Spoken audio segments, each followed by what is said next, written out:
So we can play Return of Hercules, and we can play Prince Philip. And if they play a character, they played a dock, we can deal 1 damage to all opposing characters, which just takes out this me anyway, and then Philip banishes them all.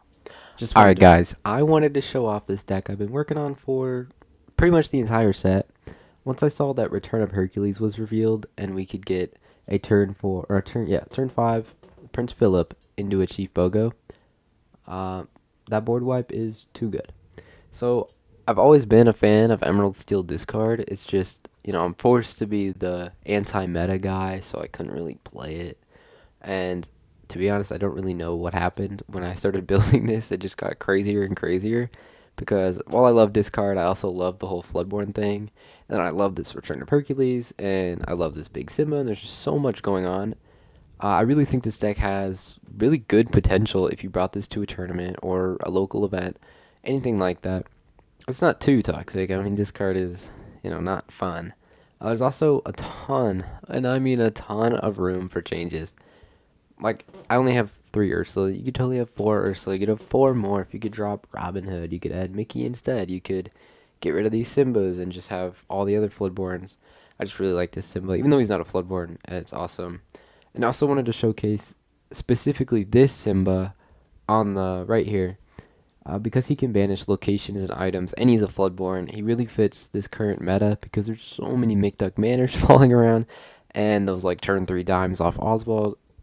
So this card is a little bit of a niche ad, but if you know you're going into a big blue steel meta, I highly suggest adding this Simba. I would slot it in instead of the other Simba, even though it hurts my soul. Or maybe a Robin Hood. But like I said, lots of flexibility. Chief Bogo, at first, I thought he was going to be the first thing I cut, but he ended up being really useful just for pinging in general. There's a lot of aggro decks out there, and being able to do 1 damage to everyone every turn actually ends up being a lot. And obviously setting up for Prince Philip. Prince Philip has also been really nice. There's a lot of games where I actually just get to 9 ink and play him without shifting. That was great. So let's go into a breakdown of the deck, and I will teach you how to play it, what you're looking for, all the good stuff. Alright, so I'll start here. The idea of the deck is to discard. Like, at the end of the day, it's a discard deck. It has the full discard package. So you want your Diablos turn 1. You want your Sudden Chills with your Prince Johns. You want to hold Hypnotizes. You want Ursulas. You just want to get rid of their hand. If they can't play cards, they can't play cards, right? So you don't have to remove anything from the board if they don't have anything on the board. Then we have the whole Floodborne part, which is what I really think helps with the current meta with aggro and Sapphire Steel in general, is you just play all these Floodborns, these big characters really early, get good value out of it, and it's kind of a toolbox. It's whatever you need at the moment. If you need a beast to draw some cards, you can do that. If you need Tinkerbell to defeat their go wide, if you need Robin Hood just to take out a bunch of bells, all the options are here. And I just really like this option when the discard fails and you need to kill the board and your deck is ready. You can outplay a lot of the cards in their deck. Which I know a lot of people are playing Pete right now, and I think Pete is also a great option. I just couldn't fit in the Pete and the shift target. So, whatever you're into. So this is a more in-depth view of the discard. Our goal is always to have a turn 1 Diablo. We always want to play Ursula on too. So you never shift without knowing what their hand is. Obviously, Diablo can see. Let's say they're playing all characters. You're allowed to shift on turn 1, although I don't suggest it. I suggest always playing the Ursula on 2 if you see a song. If you don't see a song, go for Morph. Go for anything else. Sometimes you just play it because you don't have another character to play on 2, which is fine. Or maybe you just want to keep your hand full and you just ink it instead. Turn 3, though, not turn 3, turn 2, shift Diablo if you're safe. If you're not safe, don't do it. But if you are safe, discard whatever action you have. Maybe it's a Hypnotize, maybe it's a Storm Rage on. Just shift him and start drawing cards. And then turn 3, if you play the Prince John, then Diablo can sing Sudden Chill, Ursula can sing Sudden Chill. You just start discarding like crazy and keeping your hand full. Diablo can also sing Let the Storm Rage on and Strength of a Raging Fire on turn 2 if you're a little behind. Hypnotize is also a great card to hold because with Prince John, you're drawing 2 cards off the Hypnotize, so it feels like friends on the other side. And, every time you Hypnotize, they lose a card, so eventually they're going to be out of cards unless they have a stinky Hiram on board. So irritating. Alright, then the other line, like I mentioned before, is just your Floodborn. Sometimes you want turn 1 Robin Hood, turn 2 Morph. This kind of guarantees you get the Robin Hood shift if this is what your hand is looking like. Beast is also an option. I really suggest this against Ruby Amethyst or Ruby Sapphire in some cases, unless they turn too coil, then I don't suggest it at all. Beast is also just a must answer card. There's also Tinkerbell, which is a little later. If you add Simba, you can shift Simba. And in rare cases, you can shift Prince Philip, but it never really happens for me. Just because he's a shift 6 and when you play Morph. Alright. Here's the full combo. Really, turn 4, we want to play Chief Bogo, which, if you notice, is after our whole discard package is done. So this would be like, we do all this, then turn 4, we play Bogo. And then on turn 5, we could play Return of Hercules. Return of Hercules allows both players to reveal a card from their hand and play it for free. So this happens at the same time, and it's a lot different than other cards where like you play a character and it does its thing, and their character does their thing. Both of them happen at the same time. So let's say you turn 5, they play Maleficent Dragon, right?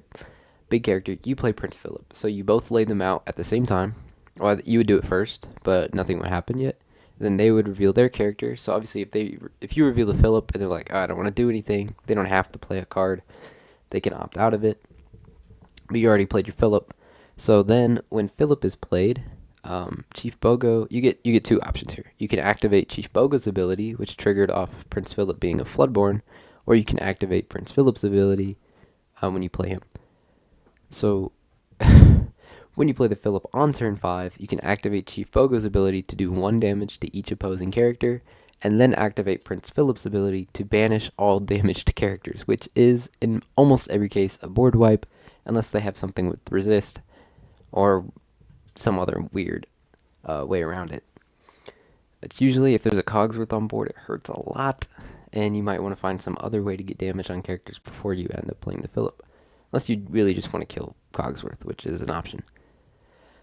Another way to get the damage on is Tinkerbell. It hurts a bit because it's way later, but sometimes if you have Morph out, you can turn 4 shift onto Morph with Tinkerbell, and then turn 5 play Philip for the same effect. Just a little delayed, and you won't probably kill the character they just played that turn. But you can also ping stuff with Let the Storm Rage on or Strength of Raging Fire. If you can kill them all the way, Philip can finish the job. Alright, so here's our matchup win cons, updated since last set because a lot of the color combos have changed.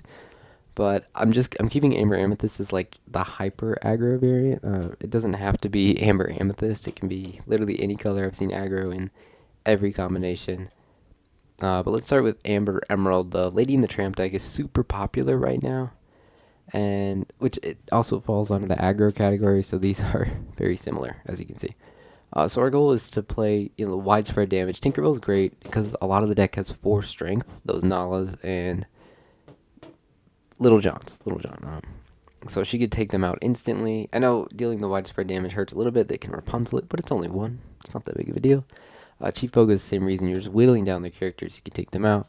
If you can Philip, they probably can't kill the Philip, and you most likely are board wiping if you play both of them. Morph is also great just to cheat out a Robin Hood, a Tinkerbell, whatever it is you need early. Then against Amber Steel, this is probably one of the worst matchups in most cases because they can just remove everything you play. But we need these Robin Hoods. Robin Hoods is so good. He can dodge, usually Strength of Raging Fire, but Long Came Zeus because he has 6 willpower. And we need these Ursulas to take the songs out of their hand. Their whole deck is revolved around songs. If you can snipe the whole new world, the Strengths, the Zeus, whatever they need to kill your Diablo or whatever. Maybe they're playing Grab Your Swords, and that is Grab Your Swords is the absolute worst thing to see. We got this Hidden Cove just to keep our math up. If you could put Diablo on the Cove, generally Steel Song can't kill a Cove, and that will keep your Diablo safe from Let the Storm Rage on. And Chief Bogo for the same reason as the hyper aggro, since Steel Song also goes pretty aggro, and they usually have low willpower. You can just kind of whittle them down. Slow but steady. I'm not going to mention the hyper aggro. It's pretty much the same thing. Just go fast. I think I favor Cove more here because they tend to have stronger characters in like Amber Amethyst with the foxes and snakes, so you might be able to survive some things. Like Bogo could survive a Fox if you put him on the Cove. Let's talk about Emerald Steel in a mirror match. It's pretty similar. You just kind of want the big characters because Emerald Steel does have a pretty big issue with dealing with these. I should put Let the Storm Rage On and Strength in here too, but just know removal is great for Diablo, and you're pretty much just countering whatever you're doing. If you can out discard them, that's pretty good. Sapphire Steel. Now this is the big baddie of this set, right? The new Bucky. People are saying. People are not saying this. Well, it's kind of like that. Um, Here we just want high willpower. In most cases, Sapphire Steel's removal is about willpower, and they usually use a lot of songs, so Ursula can snipe the songs out of their hand, just like Steel Song. Think of it like Steel Song. Really, it's the same matchup in our eyes.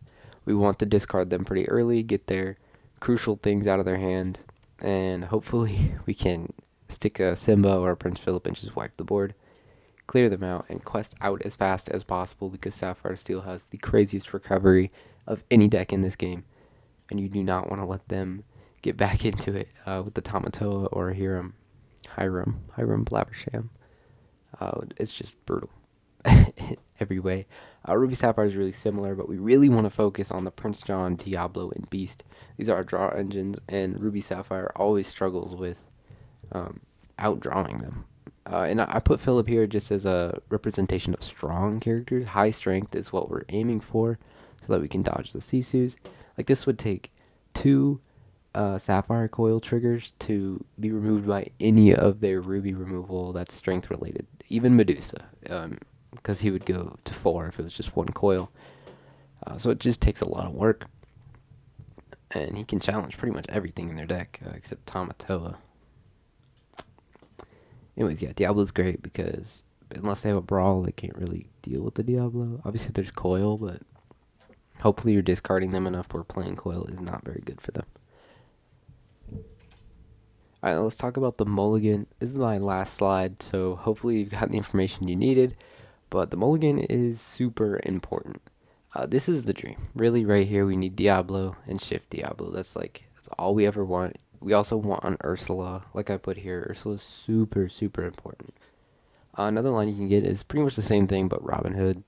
Robin Hood's never really a bad option to play in most matchups. And same with Morph and Beast. A lot of time, like if you morph a Beast, it's just gonna get value. Unless they have a Zeus, but they usually won't. And even if they ping it, he's gonna be hitting for 7, and that hurts so bad. I just want to show things that you don't want in your mulligan. Don't keep 2 Philips. Don't keep any big characters. I wouldn't even keep Return of Hercules unless you have all 3. It's very risky to keep the combo pieces. I would almost never keep Chief Bogo. It's just, I've done it before, and then he gets stuck in my hand, and I'm like, oh, I didn't want this. Unless you know it's like 3rd match, and you know you need the Chief Bogo, I would get rid of him. And also, same here, is like, never keep 2 Diablos. And I usually don't keep multiple of these characters. I would keep a Diablo, a Prince John. If I have, like, let's say you have this whole combo, then you can keep a Prince John. Otherwise, I would toss it, because it's really risky. But overall, you're really just looking for Inkables, some early discard actions, and always the Diablo shift target, or shift line. And also Morph. Morph is great to keep, just in case. Because a lot of times if you shift Diablo into and play a Morph, they gotta kill one or the other, so either Diablo lives and you draw a bunch of cards, or Morph lives and you're able to shift out a Robin Hood or a Beast or whatever. Alright, so hopefully this answered any questions you have. Like I said, I'm going to keep probably updating this deck. I've been posting on X a little bit lately just because posting a video isn't the most convenient way to get information out there. But I'll post any updates I have on Dreamborn and on X probably. Alright, so this is like the perfect hand. I just wanted to show you guys at least one game of this deck to just show it off. I probably should have kept the We Don't Talk About Bruno in case I got a better hand, but yeah, going against like an aggro Sapphire Steel, so we know they're gonna Popsicle turn 1 and probably Smee turn 2. I'm not gonna shift yet in case we get a different action to discard with. You never know, if you get like another Bruno, would it wouldn't be a problem, or not another action. Alright, so let's shift here. We can quest for 1, and then we can play the Morph. I'm probably going to Cove next turn and not shift Robin Hood because I don't want the removal. That's insane. I don't think any person is going to play a Popsicle into... Okay, this is just AI being AI, but just showing you the perfect hand and not really focused on the actual gameplay. So I think in this situation, we really want to favor drawing cards because we have the board advantage already. They might have a Storm for the Diablo, but it's okay. I'd rather have the Beast than a Diablo anyway. Okay, they got a Smee and a Mulan, which they're gonna draw and discard. All like an idiot. This is a crazy hand. I think I'm gonna play this Diablo and I'm gonna ink Return of Hercules and play this Robin Hood, and then we can sing Strength of a Raging Fire with Smee, take that out, and I'm just gonna quest with Beast because we are so ahead. And we're gonna keep drawing cards here with Diablo. Like I said, this is an absolutely beautiful hand, and even though they pretty much just took 2 turns doing nothing, we're holding the board state really strong. Alright, let's play this Bogo. And we'll ink this Cove, play this other Cove. I think I'm just gonna... No, not that. I'm gonna sing Storm. Take out this Mulan. Draw another card. That's cool. We'll just quest out here. Alice is not scary at all. This is beautiful, man. All these Diablos draw so many cards. We get the Beast to draw a card every turn. It's really nice.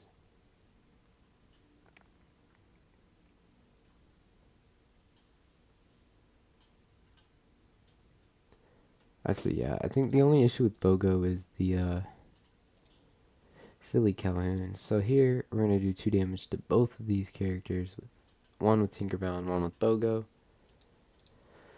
Which then we can just challenge in here. We can sing Strength to get rid of Calhoun. And I should have done this first, but we can sing Storm to get rid of the Benja. And we just keep... Oh, he has Ward! Oh my gosh, guys. Remember, Alice gives Ward. Don't forget that in your tournaments. I'm a silly idiot. I didn't even know he gave it to the Benja.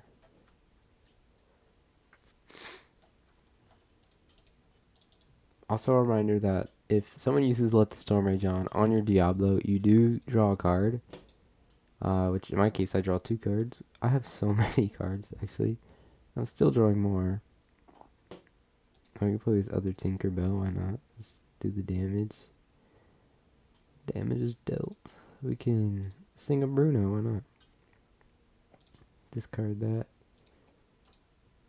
Strength is a pretty good hit there. I guess I could have quested out. Whatever, you know? I'm saying this is a good example of what a perfect hand is. I'm going to try and find a combo hand real quick, and I'll be back. Alright guys, I was just playing a few games with this deck, and I ended up actually getting the combo in hand. So we're going to pull that off right now. I think I'm going to keep this. I'm going to get rid of this Simba, so we can play Return of Hercules, and we can play Prince Philip. And if they play a character, they played a Doc, we can deal 1 damage to all opposing characters, which just takes out this Smee anyway, and then Philip banishes them all. Just wanted to show that off real quick. We can also take out this silly little Manor. I really wish Philip could also take out the Manors. This hand was actually terrible to start, but I think that Philip play should just win the game. In most cases it does, especially if they're going to dock and let me draw. Alright guys, thank you for watching this. Hopefully you enjoyed it. Hopefully you like the deck. You want to try it out because it's so much fun. Getting Return of Hercules Philip combo just feels amazing. And I've played a lot of games on Pixelborn and Lorcanito, and even just Inktable, and the recovery on this deck is really good. And I always feel like I'm overpowering my opponent, just playing Floodborn after Floodborn or a Simba or big characters, removing stuff with Bruno, Strength, Storm. So much removal, so many big characters, and it just feels really good. I think it's good in this meta, and I think it's just good overall. I wish we had more discard options. We haven't really gotten one since set like 2, which is rough. I guess 3 because Ursula is pretty important, but I love discard, and I'm going to keep updating this. So thank you for watching, and I'll see you in the next one. Peace.